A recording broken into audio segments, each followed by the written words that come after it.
अस्सलाम वालेकुम स्टूडेंट्स, उम्मीद है आप खैरियत से होंगे। जी स्टूडेंट्स, तो आपका आज लास्ट पेपर है, इंग्लिश का पेपर है और ये 10 के 10 वर्जन मैं आपको करवाने लगा हूँ। मतलब कहने को तो ये 10 वर्जन है, लेकिन जैसा कि मैं पहले करता हूँ कि 10 के 10 वर्जन में से सारे क्वेश्चन निकाल के आपके सामने रखने लगा हूँ। और आपके सामने क्या रखने लगा हूँ, इंशाल्लाह आज का जो लेक्चर होगा, आज की जो वीडियो होगी, इसको सुनने से ना सिर्फ आपका पेपर पूरे का पूरा तैयार हो जाएगा, बल्कि आज आपको मज़ा भी बहुत आएगा। ये मैं गारंटी से कह रहा हूँ। आप वीडियो को पूरा सुनिएगा। और आज आपके लिए एक खुशखबरी भी है। खुशखबरी ये है कि जो आज का पेपर है, ये डिमांड नहीं करता कि आपको पहले कुछ आना चाहिए। मतलब जैसे इस्लामियात का था, कंप्यूटर का था, दूसरे थे ना, तो उसमें याद करने वाली बहुत ज़्यादा चीज़ें थी। इस्लामियात में कोई 30-35 क्वेश्चन थे। आज यूँ समझ लें कि अभी तक आपको इंग्लिश में कुछ भी नहीं आता है और आप वैसे भी इंग्लिश से भागते हैं, समझते हैं मुश्किल है। तो आज आपने वीडियो सुननी है और फिर मुझे कमेंट में बताना है कि ये वीडियो कैसी लगी और आपको पेपर तैयार हो गया कि नहीं हो गया। ठीक है? तो बेटा आपने वीडियो को अब स्किप नहीं करना है, आगे करके नहीं देखना है, बस ये ध्यान से ये। आज वीडियो भी ज़्यादा लंबी नहीं है क्योंकि चीज़ें इतनी ज़्यादा ही नहीं है हमारे पास। थोड़ा सा मटेरियल है जो हमने डिस्कस करना है, और वो वीडियो को सुनते सुनते इंशाल्लाह आपको याद हो जाएगा। बेटा मैं इससे पहले कि चीज़ों को शुरू करूं, आपने वीडियो को पहले लाइक कर देना है और कमेंट भी कर देना है थैंक्स का। मैं पहले भी बताता रहता हूँ आपको कि लाइक और थैंक्स से चलें, हमारी हौसला अफजाई तो होती है। और इतनी ज़्यादा हमें बेटा वैसे, टू बी ऑनेस्ट, इतनी ज़रूरत भी नहीं होती इसमें। इसके लाइक और थैंक्स के जो पीछे एक बेसिक मकसद होता है वो ये है कि जितना आप ज़्यादा लाइक करते हो ना, तो वीडियो फिर यूट्यूब उससे ज़्यादा से ज़्यादा दूसरे लोगों तक वीडियो को पहुंचाता है। ठीक है? तो बेटा वीडियो को लाइक कर दें और थैंक्स का कमेंट कर दें अगर बनता है। और हाँ, अपना पेपर ज़रूर बताइएगा, क्योंकि बेटा मैं, आपको पता है मैं बड़ी मेहनत करता हूँ। आपके जितने भी पेपर हुए हैं, मैंने यही किया है कि 10 के 10 वर्जन को में से निकाल के क्वेश्चन एक जगह करके, ताकि वो आपके सामने थोड़े लगें और आपको तैयार अच्छे हो जाएं। और फिर मैं घंटे घंटे की वीडियो भी बनाता हूँ। खैर आज नहीं है घंटे की वीडियो, आज तो बहुत थोड़ी वीडियो है। तो बेटा मैं मेहनत करता हूँ ताकि आपके पेपर अच्छे हों, और उस फिर मुझे क्यूरियोसिटी भी होती है कि आपका पेपर कैसा हुआ है। और जब मैं कमेंट पढ़ रहा हूँ होता हूँ ना, आप यकीन करें, जब आप खुश हो के बता रहे होते हैं तो आपसे ज़्यादा मुझे खुशी हो रही होती है।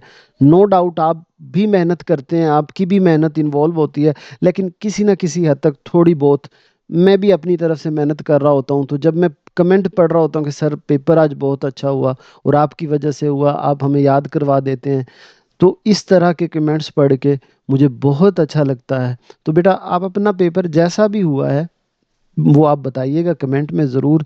मैं उनको पढ़ता भी हूँ, और अगर वो अच्छे कमेंट्स होते हैं, अच्छे से मुराद है अगर मुझे पता चलता है कि आपका पेपर बहुत अच्छा हुआ है, तो मुझे खुशी भी बहुत होती है। और ये आज लास्ट पेपर है और मैं दुआ भी बेटा करता हूँ कि अल्लाह करे आपका ये पेपर 100% अच्छा हो और पूरे 50 के 50 मार्क्स आएँ और ओवरऑल रिजल्ट भी आपका बहुत अच्छा हो। आमीन। तो बेटा शुरू करते हैं। हमारा जो 50 मार्क्स का एज यूजुअल 50 नंबर के हमारा पेपर होगा। इसमें जो फर्स्ट 5 एमसीक्यूज होंगे ना, ये वाले 5 ऑब्जेक्टिव जो होंगे, ये बेटा आपके ग्रामर के होंगे। और ये मैं जैसे बाकी सब्जेक्ट में करता हूँ, 10 के 10 वर्जन के एमसीक्यूज इकट्ठे करके ये सारे ना रिपीट हो रहे होते हैं। तो आपको ये कॉन्सेप्ट दे दूंगा, आपको वो तैयार हो जाएंगे। तो ये हैं सारे ग्रामर के।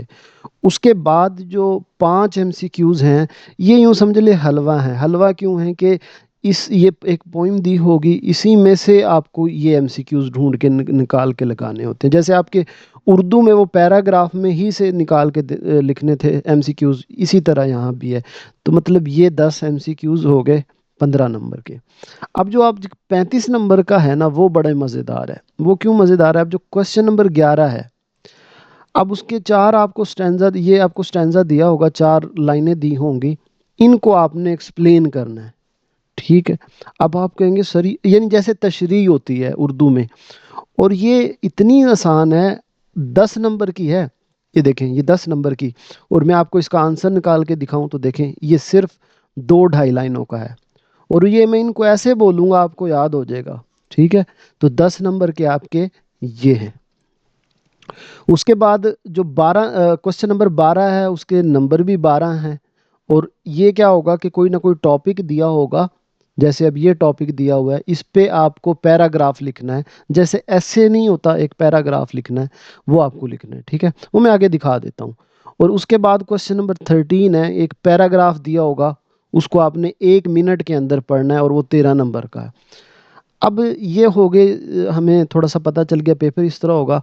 अब उससे मज़े की बात ये है बेटा, कि हमारे अब ये सॉरी ये स्टैंजा है ना जिसको तशरीह करनी है, अब ये पूरे 10 के 10 वर्जन में टोटल 4 हैं। मतलब 4 ही हैं जो हमें याद करने हैं।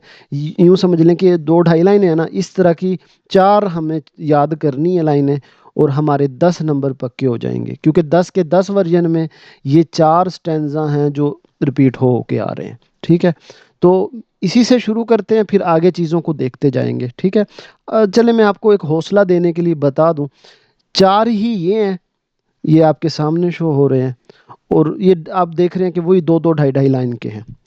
इसी तरह आपके जो मजमून हैं, ऐसे सॉरी पैराग्राफ हैं, वो भी टोटली 4 हैं। हाँ, ये 12 नंबर का है। ये ज़रा ये जब हम डिस्कस करेंगे तो ये मार्क्स क्या है वो मैं उस वक्त बता दूंगा। बस ये है कि ये थोड़ा सा बड़ा है, ये 4 हैं।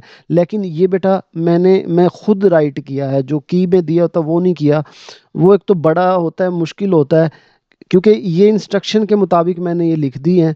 तो आप ये करेंगे तो आपके पूरे नंबर आएंगे। मैंने अपने सारे बच्चों को यही तैयार करवाया। मतलब ये 4 हैं तो एक ये हो गया, दूसरा ये, तीसरा ये, और चौथा ये। बस ये याद करने वाली चीज़ें थी। आगे जो हैं ये 4 पैराग्राफ हैं, इनको जस्ट आपने रीड करना है 1 मिनट में।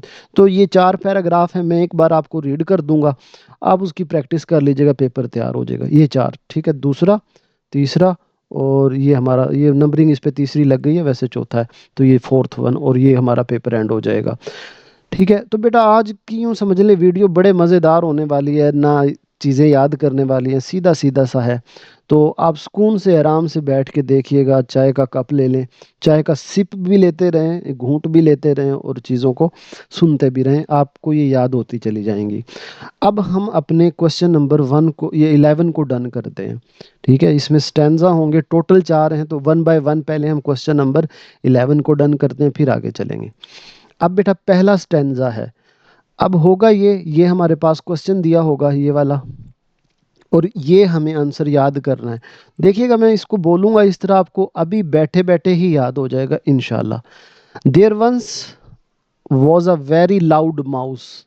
You could hear it from the house. There was a cow frowning down at the very loud mouse. अब इसका मतलब क्या है कि एक दफ़ा का जिक्र है कि एक वेरी लाउड माउस, एक बहुत शोर करने वाला चूहा रहता था। माउस को चूहा बोलते हैं ना, तो बहुत शोर करने वाला चूहा रहता था। वो इतना शोर करता था कि you could hear it from the house. आप घर बैठे हैं और वो बाहर बोल रहा है, तब भी आप उसको सुन सकते थे। देयर वाज अ काऊ, एक गाय थी जो उसकी तरफ बड़े गुस्से से देख रही थी। किसकी तरफ? At the very loud mouse, वो जो ऊंचा शोर करने वाला माउस था। अब देखिए, मैंने बोल ही दिया है जो मैं आपको कह रहा हूँ कि इसमें आपको लिखना है, लेकिन आप खुद से मत लिखिएगा। मैं बच्चों को कहा करता हूँ कि खुद से आप बिल्कुल भी ना लिखें। अच्छी बात होती है खुद से लिखें, लेकिन जब एग्ज़ाम होते हैं तब ना खुद लिखें, तब याद करके लिखें। वो फिर इस MR की गलती नहीं होनी चाहिए। अच्छा, अब देखें, ये तो मैंने आपको इसका समझा दिया ना। अब इसमें देखें, वही बात कहेगा जो मैंने आपको बोल दिया। In this stanza the poet says that. अब ये तो हर एक में आपको लिखना है। In this stanza the poet says that, क्या सेज, क्या कहता है? देयर वॉज अ माउस, एक चूहा था, made a lot of noise, जो के that made a lot of noise, जो बहुत शोर करता था। विच कुड बी हेयर्ड, जिसको सुना जा सकता था। विच कुड बी हेयर्ड, जिसको सुना जा सकता था। इवन फ्रॉम द हाउस, घर बैठ के भी, यानी बाहर बोल रहे हैं हम, घर बैठ के भी सुन सकते थे।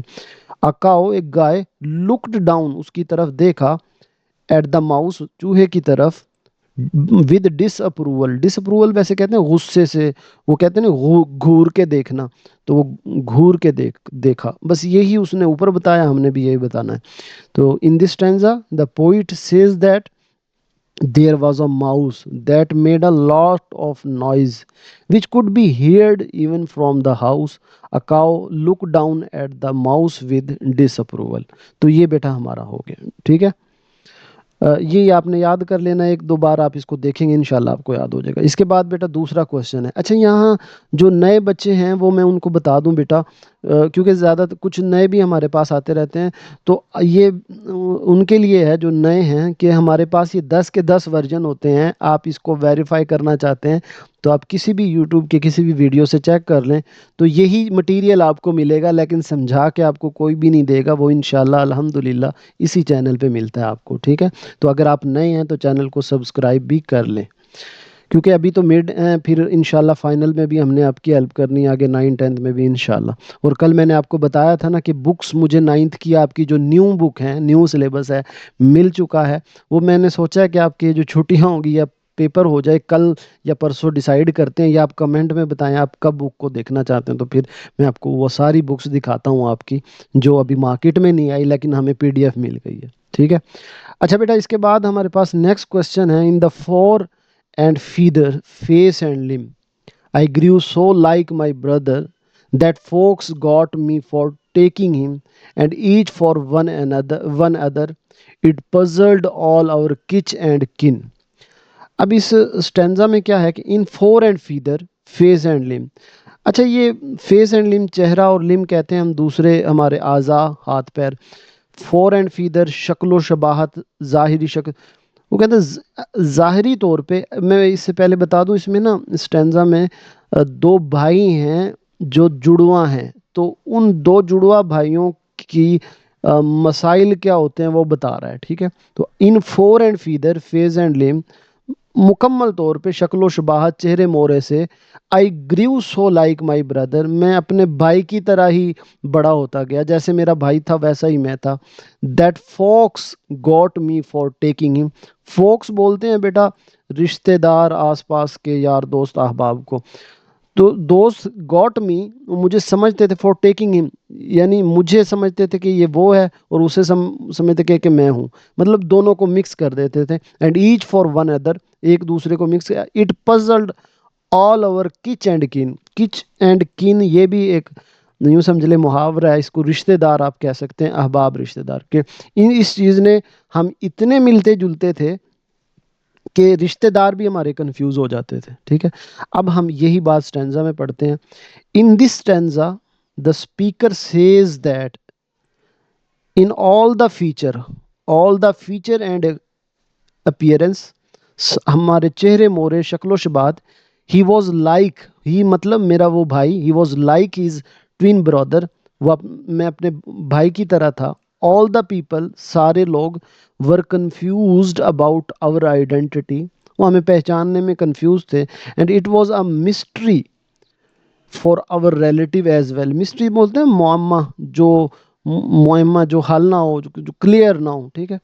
तो in this stanza the speaker says that in all feature and appearance, मुकम्मल तौर पे, he was like his twin brother, वो अपने जुड़वा भाई की तरह था। All the people were confused about our identity, सारे ही लोग हमारे पहचान के बारे में कंफ्यूज ही रहते थे। And it was a mystery for our relative as well, और इवन के हमारे जो रिश्तेदार थे वो भी कंफ्यूज रहते थे। तो ये बेटा नेक्स्ट क्वेश्चन हो गया।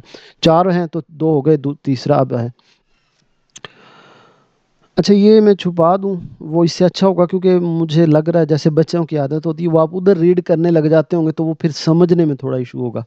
वन डे, एक दिन, to make the matter worse, before, चलें फिर आप ये ना कहें सर ये हमारा क्यों छुपा दिया, आपके लिए तो आपके सामने।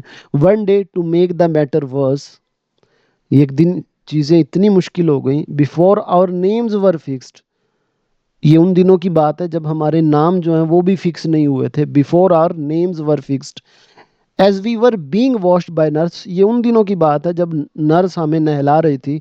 वी गॉट कम्प्लीटली मिक्स्ड, ये हम बिल्कुल ही मिक्स हो गए थे।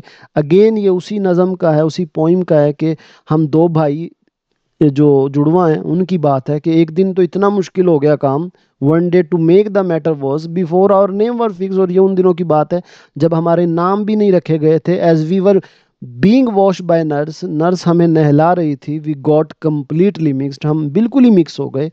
अब देखिए, in this stanza the poet describes, एक बात बेटा मैं बता दूं, आपने ना एस जरूर लगाना है, यहाँ बच्चे गलती करते हैं, नंबर कट जाता है।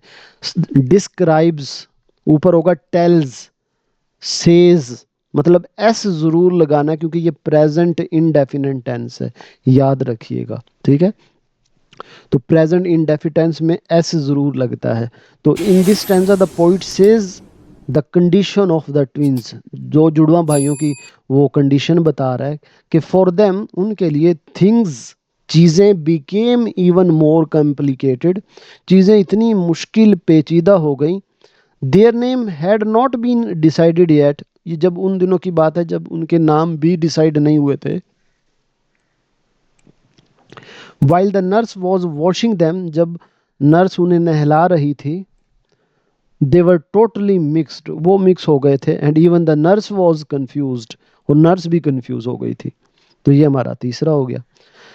इसके बाद बेटा नेक्स्ट और लास्ट हमारा है, Jason pushed me into the wall, Sophie said I wasn't very tall, Adam called me a very rude name. My anger appears all to see.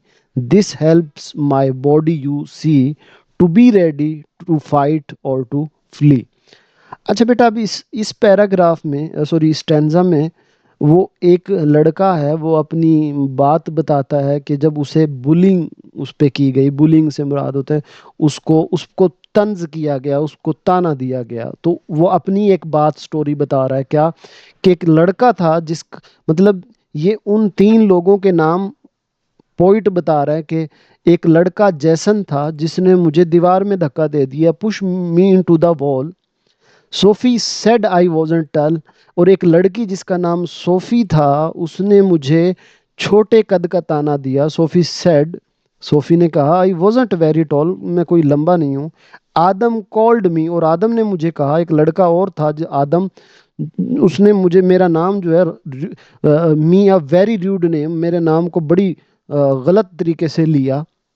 तो ये तीनों के बता रहा है, पॉइंट बता रहा है कि मेरे साथ ये हुआ कि जैसन, सोफी और आदम, इन्होंने बुलिंग की है। बुलिंग मतलब मुझे ताने दिए हैं। जैसन ने मुझे कैसे बुल किया है कि इसने मुझे दीवार में धक्का दे दिया, सोफी ने मुझे छोटे कद का ताना दिया, और आदम ने मेरा नाम जो है वो बड़ी हकारत से और बड़े गलत रॉन्गली अंदाज में लिया है। My anger appears all to see, ये सब देख के मेरा जो गुस्सा था वो उभर आया। This helps my body, you see, इससे हुआ क्या, to be ready to fight or to flee, इस चीज से मेरी, मतलब मैं लड़ने के लिए तैयार हो गया, मुझे इतना गुस्सा आ गया कि मैं लड़ने के लिए तैयार हो गया। अब ये अपनी कहानी बता रहा है वो, तो यही हमने एक्सप्लेन करना है जो उर्दू में कर लिया है। अब देखें, द पोइट टेल्स, एस के साथ, तो एस जरूर होना चाहिए बेटा, ये गलती अक्सर बच्चे करते हैं क्योंकि हमारी ज़्यादा ग्रामर स्ट्रोंग भी नहीं होती। तो ये एस आपने नहीं भूलना है। The poet tells in these lines that one day a boy named John, अच्छा देखें, हाँ, अब देखें यहाँ पे क्या हुआ है मसला। वो बता रहा है कि एक बॉय जिसका नाम क्या था, जॉन, क्या था, जॉन। अब ये देखें, ये होता है मसला, ये की में दिया, यानी ये मैंने सारे आंसर की से पेस्ट किए हैं, जो आंसर की हमारे पेपर के साथ मिलती है।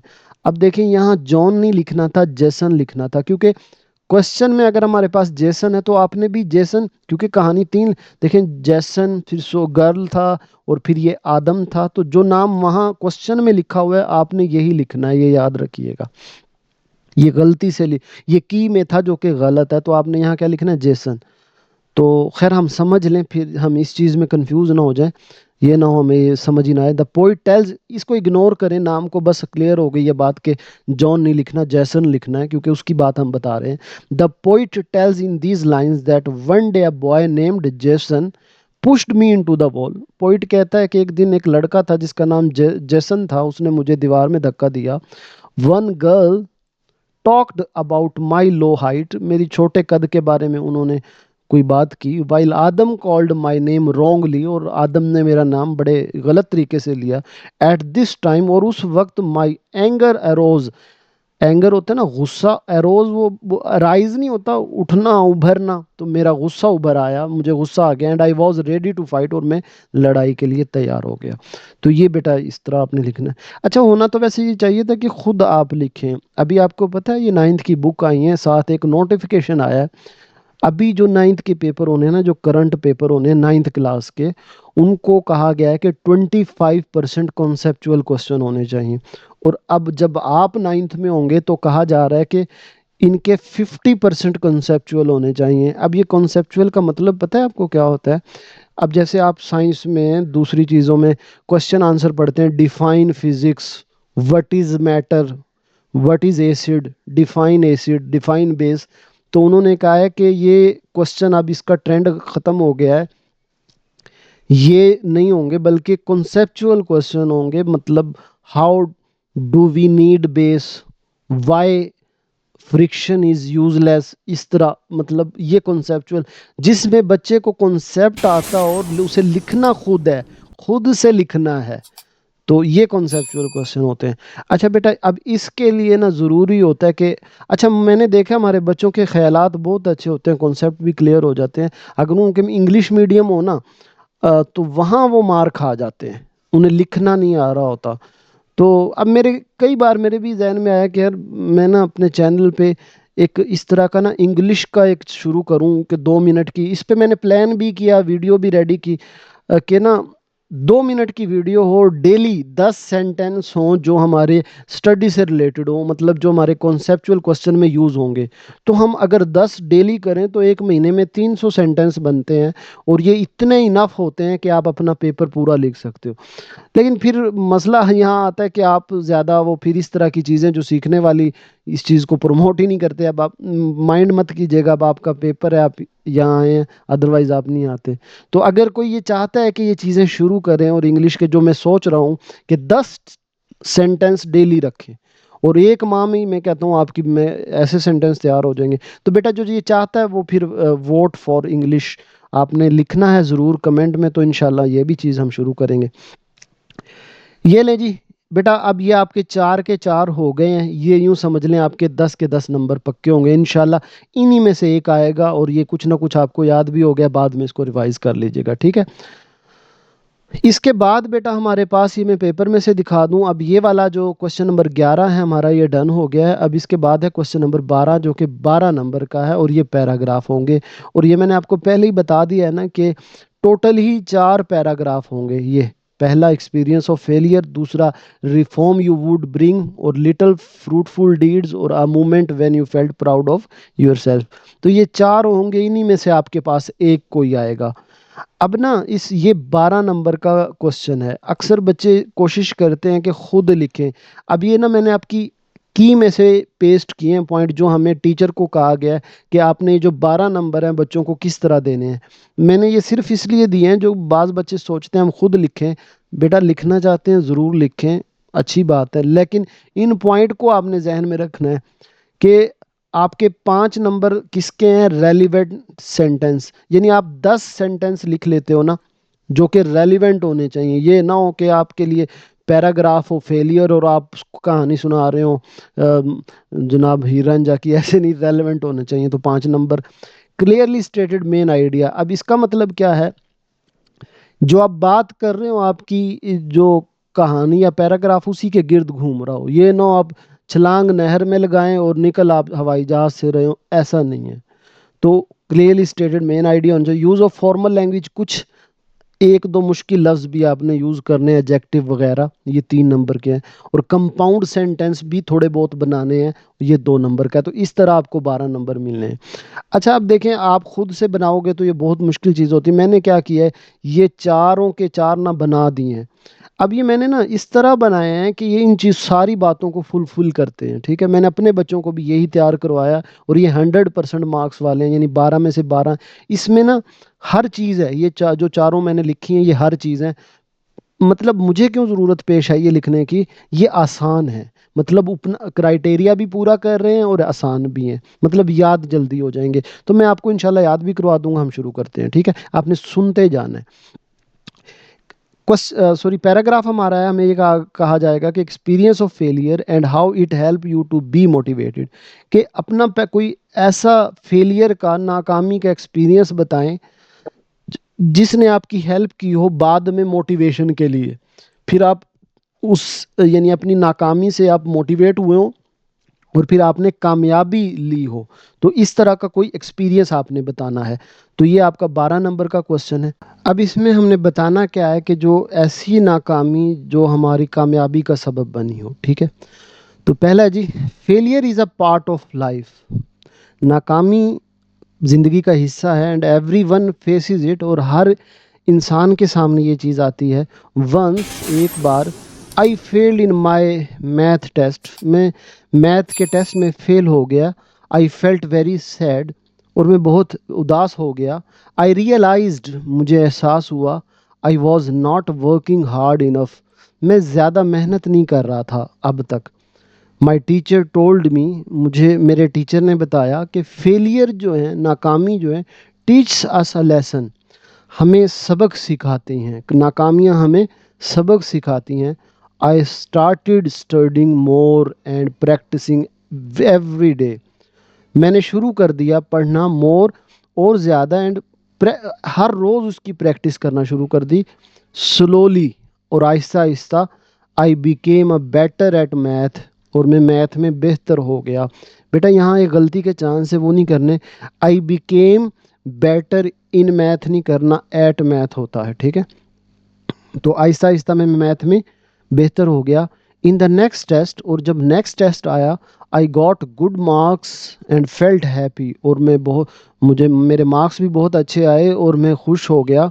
दिस एक्सपीरियंस टॉट मी, इस एक्सपीरियंस ने मुझे सिखाया क्या, नॉट टू गिव अप, कभी भी हौसला ना हारो, कभी भी चीज़ों को ना छोड़ो। Failure is not the end, नाकामी कोई एंड नहीं होती, बल्कि ये तो चांस होती हैं टू इम्प्रूव, अपने आप को बेहतर करने के लिए। इट शोड मी, इस चीज़ ने मुझ पे जाहिर किया कि hard work leads to success, अगर आप मेहनत करते हो तो इट लीड्स, ये आपको ले जाएगी की तरफ, कहाँ पे, सक्सेस की तरफ, कामयाबी की तरफ। आई नाउ अंडरस्टैंड, और अब मैं ये समझता हूँ कि फेलियर, नाकामी जो है, कैन मेक अस स्ट्रोंगर, हमें और मजबूत बनाती हैं। This lesson will always stay with me, और ये सबक मेरे साथ हमेशा रहेगा। अब ये देखें, ये मैंने अपने एक नाकामी की कहानी सुना दी है जिसके बाद मैं कामयाब हो गया। तो ये आपने लिखना है। अब उसने 10 सेंटेंस कहे थे, 12-13 सेंटेंस हैं, हर चीज़ यूज़ की है जो उसने कही थी। आप ये तैयार कर लेंगे, इंशाल्लाह आपके पूरे नंबर आएंगे, ठीक है। इसके बाद दूसरा हमारे पास है, reforms you would bring into your classroom if you became a teacher for 1 month, कि अगर आप एक टीचर बन गए तो कौन सी रिफॉर्म्स, कौन सी इस्लाहात होंगी जो अपनी क्लासरूम में आप करोगे अगर एक टीचर बन गए 1 माह के लिए, रिफॉर्म्स ठीक करोगे, ठीक है। तो if I became a teacher, अगर मैं टीचर बन गया, I would make learning fun, मैं लर्निंग को एक बड़े मज़ेदार अंदाज से करवाऊंगा। I would use colourful charts, मैं चार्ट्स, वो कलरफुल चार्ट यूज़ करूंगा, वो जो चार्ट्स होते हैं दीवारों पे लगते हैं सबकों के लिए, लेसन के लिए। आई वुड टेल स्टोरीज, और मैं बच्चों को कहानियाँ भी साथ साथ बताऊंगा जो कि सब्जेक्ट्स को इंटरेस्टिंग बना देंगी। माई क्लासरूम वुड बी क्लीन, और मैं अपने क्लासरूम को नीट रखूंगा, क्लीन रखूंगा, और डेकोरेटेड रखूंगा, सजा हुआ रखूंगा, विद पोस्टर्स, वहाँ पोस्टर लगे होंगे मुख्तलिफ़ किस्म के। I would listen to my students, और प्रॉब्लम, अगर मेरे स्टूडेंट्स की कोई प्रॉब्लम है तो वो मैं उनकी सुनूंगा। एंड हेल्प देम, और उनकी फिर मदद भी करूंगा। I would arrange group activities, और मैं क्लास में ग्रुप एक्टिविटीज़ करवाया करूंगा फॉर बेटर टीम वर्क, एक ताकि बेहतर टीम वर्क हो सके। Every student would get a chance to speak, और मैं हर स्टूडेंट्स को बोलने का चांस दूंगा क्लास में। I would give prize for good work to encourage other, कोई अच्छा काम करेगा तो मैं उन्हें प्राइजेज, इनामात भी दूंगा ताकि वो, उनकी हौसला अफजाई हो, इनकरेज हो, दूसरे भी ये काम करें। I would teach the importance of kindness, और मैं क्लास में काइंडनेस की इम्पोर्टेंस भी बताया करूँगा और रिस्पेक्ट की इम्पोर्टेंस भी बताया करूँगा। My student would enjoy learning every day, और मेरे स्टूडेंट लर्निंग को इंजॉय किया करेंगे, these changes would make my classroom happy place, इससे खुशगवार जगह बना देंगी। तो ये बेटा मैंने बता दिया कि अगर मैं टीचर हूँ तो मैं ये चीज़ें करूँगा, यही उसने पूछी थी। अगेन इसमें वो ये बिल्कुल परफेक्ट है, आप ये तैयार कर लें। आसान भी है, देखा ना आपने, आसान है और याद करना भी आसान है और बातें भी बड़ी मज़े की हैं, रेलेवेंट हैं, और सारी जो उसने क्राइटेरिया कहा था वो हमने पूरा किया। तो ये दो हो गए। इसके बाद बेटा थर्ड है हमारे पास, little fruitful deeds you have done for the society around you. कोई छोटी छोटी हमें कोई बात नेकी बताएं, ये पैराग्राफ लिखना है। यू हैव डन, जो आपने की हो, for the society around you, अपने इर्द गिर्द। अब ये बताने लगे हैं जी, helping others makes the world better. अगर हम दूसरों की मदद करते हैं तो ये दुनिया को बेहतर बना देती है चीज़। I help an old man, मैंने एक बूढ़े शख्स की मदद की, क्रॉस द रोड, एक रोड को क्रॉस करने के लिए। ही स्माइल्ड, वो मुस्कुराया, एंड थैंक्ड मी, और मेरा शुक्रिया अदा किया। आई फेल्ट प्राउड, और मुझे इस पे बड़ा फ़ख्र हुआ। एक और दफ़ा की बात है, another time I gave food to hungry dog, एक भूखा कुत्ता था जिसको मैंने कुछ खाने के लिए दे दिया। I also planted a tree near my house, मैंने कुछ दरख्त उगाए अपने घर के साथ। अच्छा देखिए बेटा, मतलब ये मैंने कितने ये अच्छे अंदाज से इस चीज़ को लिखा है कि उसने डीड्स, नेकियां कही हैं। तो बाज़ बच्चे क्या करते हैं, वो एक को लेके उसी को एक्सप्लेन करते रहते हैं। तो मैंने देखें, हेल्प ओल्ड मैन भी कर दिया, अ, जानवरों को भी दरमियान में ले आया, प्लांट को भी दरमियान में ले आया। मतलब जो अच्छी चीज़ें हो सकती हैं वो मैंने डिस्कस की हैं विद वेरी सिंपल वर्ड्स, और बड़ा इजी आइडिया यूज़ किया है। It is growing and giving shade to people. अब देखें, बता रहा हूँ कि जो मैंने दरख्त उगाए थे वो बढ़ रहे हैं और शेड यानी साया दे रहे हैं लोगों को। I help my neighbour carry her heavy bag, एक बार वो भारी वजन उठाया हुआ था, बैग उठाया हुआ था मेरे नेबर ने, मेरे पड़ोसी ने, मैंने उसकी हेल्प की। I clean my street whenever I see trash, जब मैं गली में थोड़ा सा कोई गंद देखता हूँ या कोई इस तरह कूड़ा करकट देखता हूँ तो मैं उसको भी साफ कर देता हूँ। I shared my old books with poor children, मेरे जो दोस्त या गरीब या कोई जानने वाले इस तरह के, उनके पास बुक्स नहीं होती तो मैं अपनी पुरानी बुक्स उन्हें दे देता हूँ। I always greet others with smile, मैं हमेशा दूसरों से खुश होके मिलता हूँ।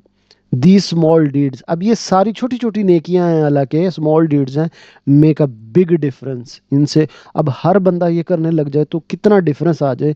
Helping society bring to happiness, brings happiness, खुशियां लाने के लिए everyone, we should all do our part, हमें भी हर एक को अपना अपना हिस्सा करना चाहिए। तो ये देखें बेटा, सारी चीज़ें मैंने इसमें ये डिस्कस कर दी हैं, ठीक है बेटा। वीडियो पसंद आ रही है तो वीडियो को आप प्लीज़ लाइक ज़रूर कर दीजिएगा। चैनल पे नए हैं तो चैनल को भी आपने सब्सक्राइब ज़रूर कर लेना है। इसके बाद ये लें जी, हमारा लास्ट और आखिरी है, या अब इसके बाद कोई याद करने वाली चीज़ नहीं है, बस ये ही थी। A moment when you felt proud your self, उस लम्हे के बारे में आप एक पैराग्राफ लिखें जब आपको फ़ख्र महसूस हुआ हो। वन डे, एक दफ़ा का जिक्र है, our school held a drawing competition, हमारे स्कूल में ड्राइंग का कंपटीशन हुआ। I worked hard and practice every day, मैंने रोज़ मेहनत की उस कंपटीशन के लिए। On the day of competition, मुकाबले वाले दिन, I gave my best effort, मैंने फुल कोशिश की, अपनी पूरी कोशिश की।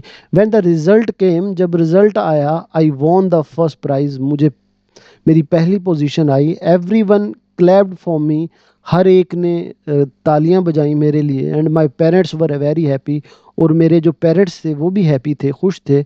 My teacher praised me for my hard work, और मेरे टीचर्स ने भी मेरी बहुत ज़्यादा तारीफ़ की, मेरी मेहनत की। I felt very proud of my self, उस वक्त मुझे बहुत ही ज़्यादा फ़ख्र महसूस हुआ। इट वॉज़ अ मोमेंट, ये वो वक्त था, आई विल नेवर फॉरगेट, जो मुझे कभी नहीं भूलता।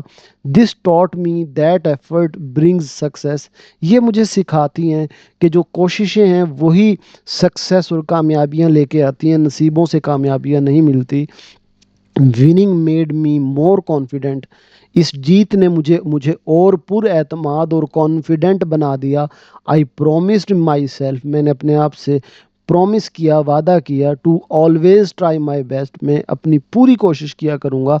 That day was a special memory for me, और वो दिन मेरे लिए ख़ास मेमोरी है, ख़ास याद है। तो ये बेटा हमारे चार, ये देखें ये चार ये थे, ये भी हो गए। होपफुली आपको ये आज का लेसन अच्छा लग रहा होगा। बेटा आप कमेंट में ज़रूर बताइएगा। आपके छोटे छोटे कमेंट होते हैं और मेरे लिए वो खुशी होती है जब मैं उन्हें पढ़ रहा होता हूँ। ये मैं आपको पता है, पेपर सारे ही दे रहे हैं यूट्यूब पे, और तीन चार दे रहे हैं, हम तो खैर सारे ही देते हैं। लेकिन आप देखें मैं कितनी मेहनत करता हूँ, और इस मेहनत की वजह सिर्फ आपके कमेंट्स होते हैं। आज आप, खुदा ना खास्ता ऐसा हो कभी आप कहें कहने लग जाएं ये क्या सर आप क्या फजूल करते रहते हैं, एक नहीं सारे ही कहने लग जाएं, आप सोचें क्या मैं नेक्स्ट बनाऊंगा? आप कभी भी नहीं बनाऊंगा।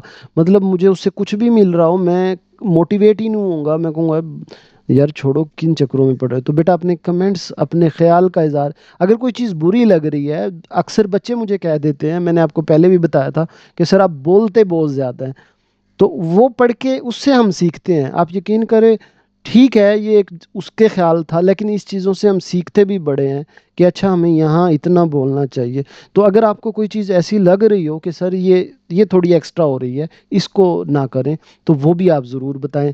अगर अच्छी लग रही है तो वो भी आप ज़रूर बताएं, ठीक है। ये ले जी बेटा, हमारा क्वेश्चन नंबर 11 भी हो गया, क्वेश्चन नंबर 12 भी हो गया, और ये 11 12 इस सेंस में कर रहा हूँ कि ये 10 के 10 वर्जन के हो रहे हैं, ये माइंड में रखिएगा। इसके बाद बेटा लास्ट हमारा क्वेश्चन है रीडिंग वाला। अब इसमें आपने क्या करना है, ये पैराग्राफ दिया होगा और उसको रीड करना होगा। मैं अब इसको यहाँ मैं आपको एक बात क्लियर कर दूँ कि इस पैराग्राफ को ना आपने समझने में अपना टाइम वेस्ट करना है, ना ये सोचने में कि इसका मतलब क्या है, ये कह क्या रहा है।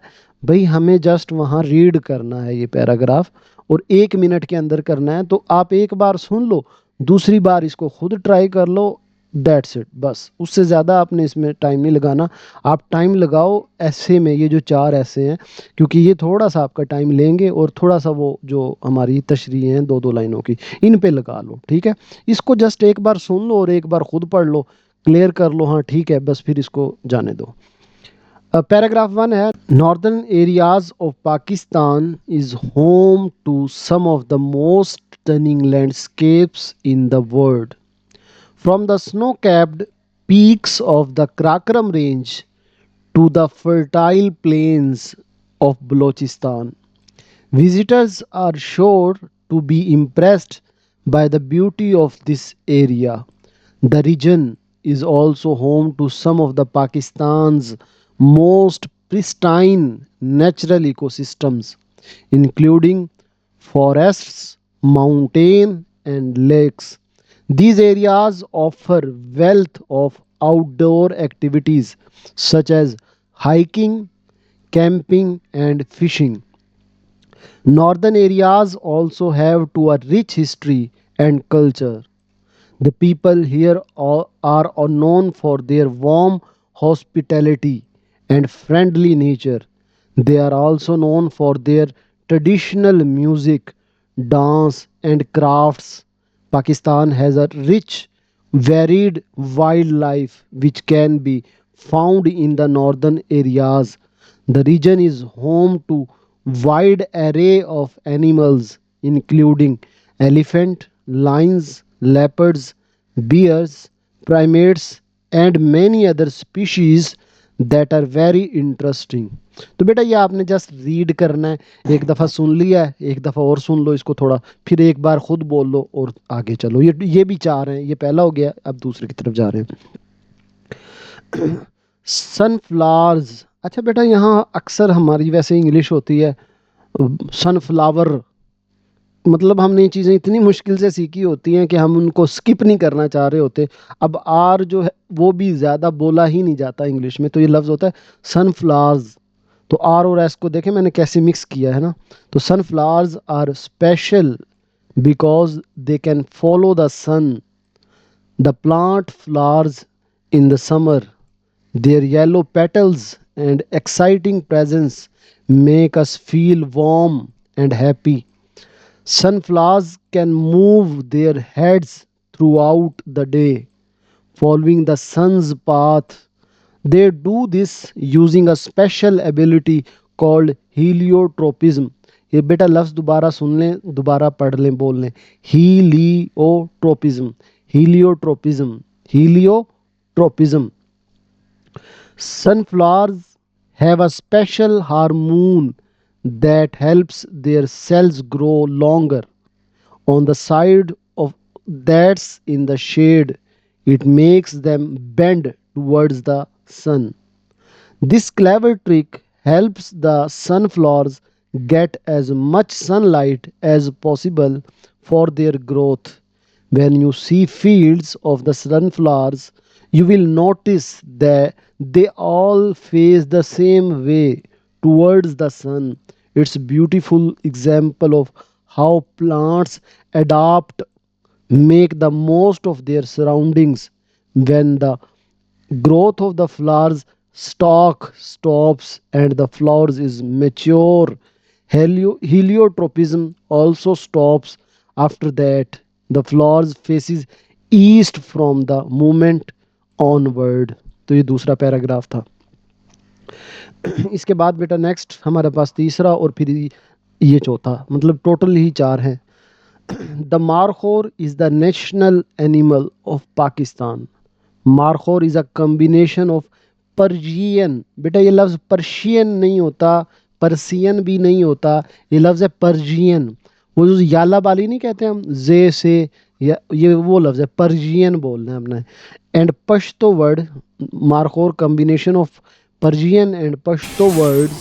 Mar translates as a snake and Khor means eater according to the region's folklore. ये क्या लफ्ज़ है? Folklore. The Markhor's horns give it special abilities, including being an eater or killer of snakes. It has large spiral horns. The male of this species can grow horns up to 160 centimeters, 63 inches long. Markhor are strong climbers. अब यहाँ पे climber नहीं बोलते, B silent है, climbers. They can jump at least 8 feet high. They live in the mountains areas. They eat plants and are important to the ecosystems in their habitats. They have thick fur to survive in harsh environment. There has been a decline in the number of the species due to habitat loss and hunting. The large population of markhor is currently found in the Chitral National Park in Pakistan, where they now exceed 1,000 in number. Efforts are being made to conserve them. तो ये बेटा हमारा third paragraph था और ये हमारा last paragraph है. उम्मीद है बेटा आपको समझ आ रही होगी, मज़ा आया होगा. और ये आखिरी हमारा पैराग्राफ है. वीडियो को बेटा जाते जाते लाइक ज़रूर करना है, चैनल को भी सब्सक्राइब ज़रूर करना है और दुआओं में ज़रूर याद करना है. जब पेपर में कल यही चीज़ें आ रही हों तो मेरे लिए आपने दुआ ज़रूर कर देना है. आस्पन्स, आस्पन्स बोलने लफ्ज़, aspens are very unusual trees. Their most amazing trait can't be seen because it's underground. Aspens are the most widespread tree in America and Canada. Aspens have seeds that are blown by the wind or are carried by animals. They land in a different area. That is how new trees get started. Although aspens have seeds, most baby aspens start out in a colony of roots which grow shoots underground. The shoots grow up through the soil and become new aspens tree. So in a forest of aspens, all the trees are connected. This group of connected aspens is called a colony. Aspen colonies are the largest living organism in the world. They live for thousands of years. Each tree dies after about 100 years, but the colony survive because of its root system. ये ले जी बेटा, ये आपका सारा subjective part था. इंशाल्लाह इंशाल्लाह बेटा आपका पेपर इसी में से आएगा. और मैं दुआ करता हूँ आपका पेपर 100% हो। बेटा आपने भी मेरे लिए दुआ करनी है, कमेंट में भी दुआ करनी है, जाते जाते वीडियो को भी लाइक करना है। और ऑब्जेक्टिव पार्ट अलग मैंने वो अपलोड कर दिया है, वो भी आप देख लें। और पेपर इंशाल्लाह इंशाल्लाह आपका 100% होगा। और आपने कमेंट में ज़रूर बताना है आज आपको इंग्लिश पढ़ के कैसा लगा। अपना ख्याल रखिएगा। अल्लाह हाफिज़।